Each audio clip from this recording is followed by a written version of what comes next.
Hello guys, welcome back to my channel. This is Shades of Madi.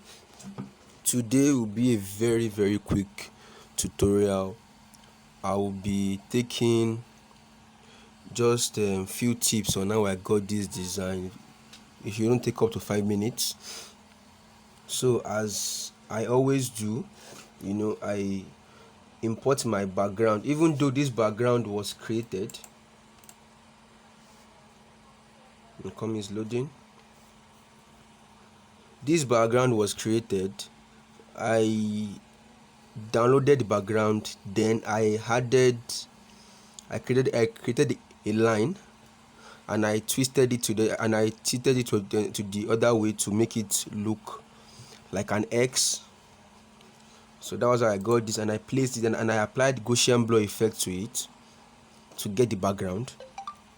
So I have already dropped the PSD file in the link below, but I won't be dropping. Okay, I think I should drop the tutorial files too. I think I will drop that too. So let me show you how I created this particular lighting at the back. Coming at the back, you can see this lighting here. So what I did was I created a new layer here by clicking this box over here, new layer. On my keyboard I press B for brush. You can check the size. You can see it's 175 the size. Then my foreground color should be white. So if I tap this, you can see it's already bringing that field that I want. So you can either on your keyboard press Ctrl T to transform, then you expand. You can see you can expand. So that was how I got that background lighting. Then also I downloaded this image online from pixel.com. I'll be dropping the image. So I removed the background. You can see the background has been removed. I applied the camera raw effect to it. You can see camera raw effect is loading.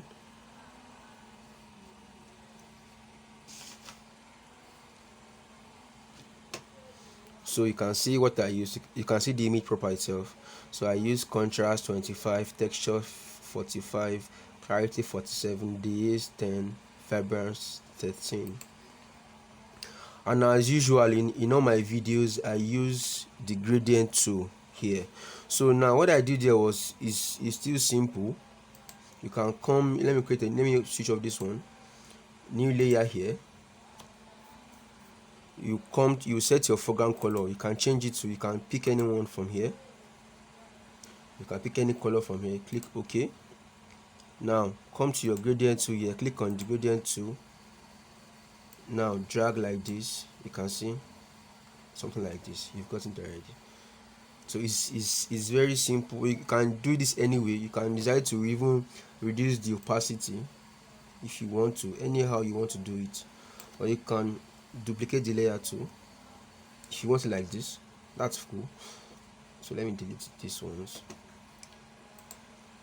So what I did here was I did the black one and now change the color to blend with the background, so it will look very easy that way. Now for this text, I got this 3D text from freepix.com. It's a 3D text. So you can, if you want to edit the text here, you double click on this. Oh sorry. So you can see, so you can change it to anything you want to change it to. It's very easy. Same here to this text. You can put anything you want to put here. What I did here was use gradient overlay. You can see the FX here. Gradient overlay. You can see what I used there. You can see FA7 F54 at 0 location, then at 100 location, 100%, 100 location. Sorry, at location 100, I used EC1 B84. Excuse me. Then you can use, if you want, you can do it any way you want. outer glow, drop shadow, any how you want to do it, you can do it that way too. Sorry. So this rectangle here, I created it. You can see when you use, like, let me do it for you. Let me create it for you. Come here. Oh, sorry. Let me do this here. So you can see rectangle. You can create this. But what I did here, I used black as my foreground color. Interesting. I use black as my foreground color here. So when I did that, I reduced you can see the opacity is at 51. I used black as my foreground color, the opacity is at 51. Then I used the stroke. Let me show you the effects I used. You can use stroke outside, size 4. Then drop shadow. See the setting here too. So I'm just giving you a quick brush up on how I got it. Then I applied the same gradient overlay as I did this. I applied it to this main text. Then for this one, you can see I used the 80 green regular font. So it's very easy to create. Then for this, I brought in my images, images and the text, Then for the final finishing, I use color lookup.